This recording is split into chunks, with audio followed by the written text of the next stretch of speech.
Welcome to यामिनीज पाठशाला। आप सभी का यामिनी की पाठशाला में स्वागत है। आज हम डिस्कस करेंगे स्त्रोतस के बारे में कि स्त्रोतस क्या होते हैं और अपने शरीर में कितने स्त्रोतस पाए जाते हैं और कौन कौन से स्त्रोतस ऐसे होते हैं जो अपना मल जो है वो बाहर की ओर निकाल देते हैं और कौन कौन से ऐसे स्त्रोतस होते हैं जो अंदर ही खुलते हैं और अंदर ही वापस विलुप्त हो जाते हैं। उस तरीके से आज हम स्त्रोतस के बारे में समझेंगे। तो सबसे पहले इसकी अगर हम निरुक्त की बात करें तो स्त्रवणात् स्त्रोतांसी यानी कि अर्थ होता है कि वह रचना जिसमें स्त्रवण होता है, यानी कि ऐसी रचना जिसके अंदर जो भी रस भागे, जो भी रक्त भागे या कोई भी जो तरल पदार्थ है वो क्या करता हो, स्त्रवण करता हो या बहता हो एक तरीके से, उसे हम क्या कहते हैं, स्त्रोतस कहते हैं। अर्थात आपने नली की स्ट्रक्चर देखी होगी। नली के अंदर हम नली के थ्रू हम क्या करते हैं, पानी को इधर उधर या फिर जो भी आपको काम होता है उसका काम करते हैं। तो जो पानी होता है वो नली के अंदर क्या करता है, स्त्रवण करता है, इधर से उधर जाता है। तो उस तरीके से हमारे शरीर में भी कई प्रकार के स्त्रोतस होते हैं जिनके अंदर क्या होता है, स्त्रवण होता है।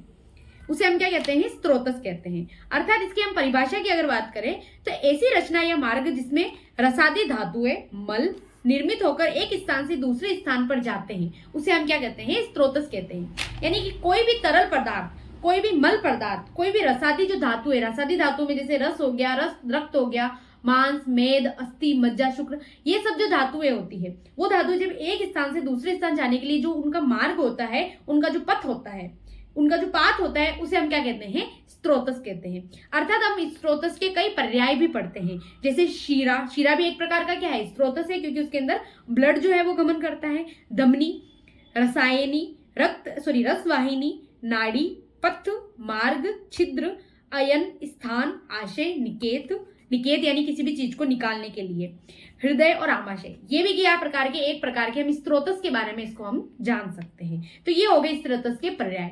अब स्त्रोतस जो होते हैं वो कितने प्रकार के होते हैं। हमारे शरीर में कई प्रकार के स्त्रोतस पाए जाते हैं, लेकिन ये मुख्यतः कितने प्रकार के होते हैं, तो स्त्रोतस जो होते हैं वो दो प्रकार से इसे डिवाइड किया गया है। एक तो होते हैं बहिर्मुख स्त्रोतस, यानी कि ऐसे स्त्रोत जिसका मुख जो है वो बाहर की ओर खुला हुआ हो और जो अपने मलों को बाहर की ओर निकाले, वो क्या कहलाते हैं, बहिर्मुख स्त्रोतस कहलाते हैं। और कुछ ऐसे स्त्रोतस जो अंदर ही खुलते हो और अंदर ही वापस बंद हो जाते हो, वो क्या कहलाते हैं, अंतर्मुख स्त्रोतस कहलाते हैं। ठीक है, ये हो गया। अब इनको अपन अलग अलग देखते हैं कि बहिर्मुख स्त्रोतस क्या होते हैं। अर्थात वह स्त्रोतस जिसका मुख बाहर की ओर खुलता हो उसे हम क्या कहते हैं, बहिर्मुख स्त्रोतस कहते हैं।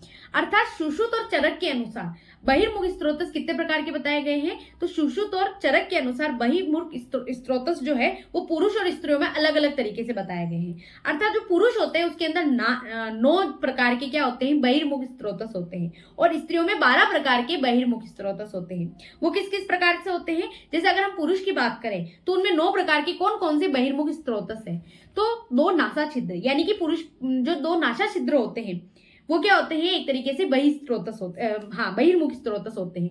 2 नेत्र, क्योंकि आपके नेत्र से क्या होता है, अश्रु का बहाव होता है, तो एक तरीके से ये क्या है, बाहर की ओर ही मल का निष्कासन करते हैं, इसलिए भी ये कितने हो गए, स्त्रोतस हो गए। फिर 2 कर्ण, आपके कान से भी मल निकलता है। 1 मुख, 1 मूत्र निष्कासन और 1 गुद। तो ये क्या है, 9 प्रकार के, यानी कि 2 नासा, फिर 2 नेत्र यानी 4, 2 कर्ण यानी 6, 1 मुख यानी 7, 1 मूत्र निष्कासन यानी 8 और 1 गुद यानी कि जो आपका एनएस होता है वो होता है 1। इस प्रकार से पुरुष में 9 प्रकार के क्या पाए जाते हैं, बहिर्मुख स्त्रोतस होते हैं। उसी प्रकार से स्त्रियों में 12 प्रकार के क्या होते हैं, या ऐसा कहे कि 12 बहिर्मुख स्त्रोतस होते हैं। वो किस प्रकार से होते हैं, तो 2 नासा, 2 नेत्र, 2 कर्ण, 1 मुख, 1 मूत्र निष्कासन और 1 गुद। अर्थात आपने ये चीज नोटिस की होगी कि पुरुष और स्त्रियों में 9 प्रकार के जो स्त्रोतस होते हैं वो तो बिल्कुल कॉमन होते हैं। 2 नेत्र, 2 नासा, 2 कर्ण, 1 मुख, 1 मूत्र निष्कासन मार्ग और 1 गुद, ये तो क्या होते हैं, कॉमन होते हैं 9 प्रकार। लेकिन स्त्रियों में जो होते हैं वो 3 अलग तरीके के स्त्रोतस होते हैं। इसी कारण से स्त्रियों में 12 स्त्रोतस होते हैं या 12 बहिर्मुख स्त्रोतस होते हैं। तो स्त्रियों में 2 तो स्तन होते हैं, जो 2 स्तन होते हैं वो भी एक प्रकार के क्या है, वो भी बहिर्मुख स्त्रोतस है। और 1 योनि जो होती है वो भी क्या है, बहिर्मुख स्त्रोतस है। तो इस तरीके से स्त्रियों में 12 बहिर्मुख स्त्रोतस पाए जाते हैं। फिर आते हैं हम अंतर्मुख स्त्रोतस। वह स्रोत जो शरीर के भीतर उपस्थित रहकर अपना कार्य करते हैं वह क्या कहलाते हैं, अंतर्मुख स्रोत कहलाते हैं। अर्थात ये आचार्य चरक और आचार्य सुश्रुत के अनुसार अलग अलग तरीके से बताए गए हैं। किस तरीके से बताए गए हैं वो देखते हैं। तो आचार्य चरक ने तो बताए हैं 13 प्रकार के अंतर्मुख स्रोत, लेकिन आचार्य सुश्रुत ने 11 योगवाही बताए हैं, यानी युग्म में बताए हैं। इस तरीके से हम देखते हैं।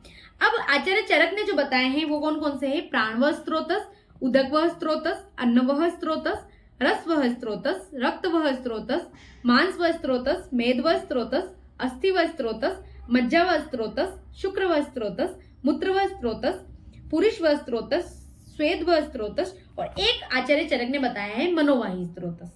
ये जो बताए हैं वो आचार्य चरक ने बताए हैं। अर्थात आचार्य चरक ने इनके कुछ मूल स्थान भी बताए हैं। जैसे प्राणवह स्रोतस का मूल, यानी उसका जो मूल है वो क्या है, तो प्राणवह स्रोतस का मूल क्या है, हृदय और महास्त्रोतस। उदकवह स्रोतस का मूल तालु और क्लोम। अन्नवह स्रोतस का आमाशय और वाम पार्श्व। रसवह स्रोतस का हृदय एवं 10 धमनियां। रक्तवह स्रोतस का यकृत एवं प्लीहा। मांसवह स्रोतस स्नायु और त्वचा। मेदवह स्रोतस वृक और वपावहन। अस्थिवह स्रोतस मेद और जगन। मज्जावह स्रोतस अस्थि और संधि। शुक्रवह स्रोतस वृषण एवं शिश्न। मूत्रवह स्रोतस बस्ती एवं वंक्षण।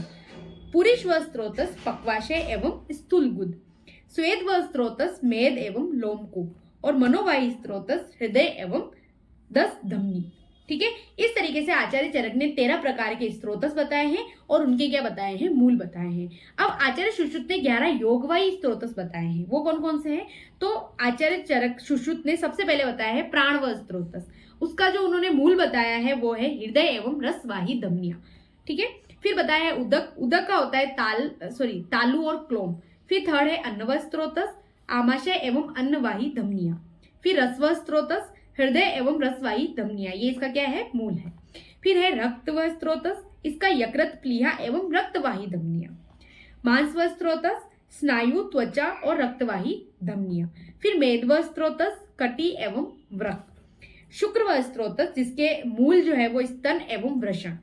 मूत्रवह स्रोतस, जिसके मूल है बस्ती एवं शिश्न या मेड्र। फिर पुरुषवह स्रोतस अर्थात पक्वाशय एवं गुद। और फिर है आर्तववाही स्रोतस अर्थात गर्भाशय और आर्तववाही धमनियां। इस तरीके से आचार्य सुश्रुत ने 11 प्रकार के योगवाही क्या बताए हैं, अंतर्मुख स्रोतस बताए हैं। इस तरीके से हमने स्रोतस को कितने होते हैं, स्रोतस की परिभाषा कितनी होती है, आचार्य चरक ने स्रोतस कितने बताए हैं और आचार्य सुश्रुत ने स्रोतस कितने बताए हैं, उनके मूल क्या क्या होते हैं, इसके बारे में इस वीडियो में हमने समझा। इसी के साथ इस वीडियो को हम यही खत्म करते हैं। मिलते हैं एक नई वीडियो के साथ, एक नई टॉपिक के साथ। आप मेरे चैनल पर नए हैं तो मेरे चैनल को सब्सक्राइब कीजिएगा। Thank you so much for watching. धन्यवाद।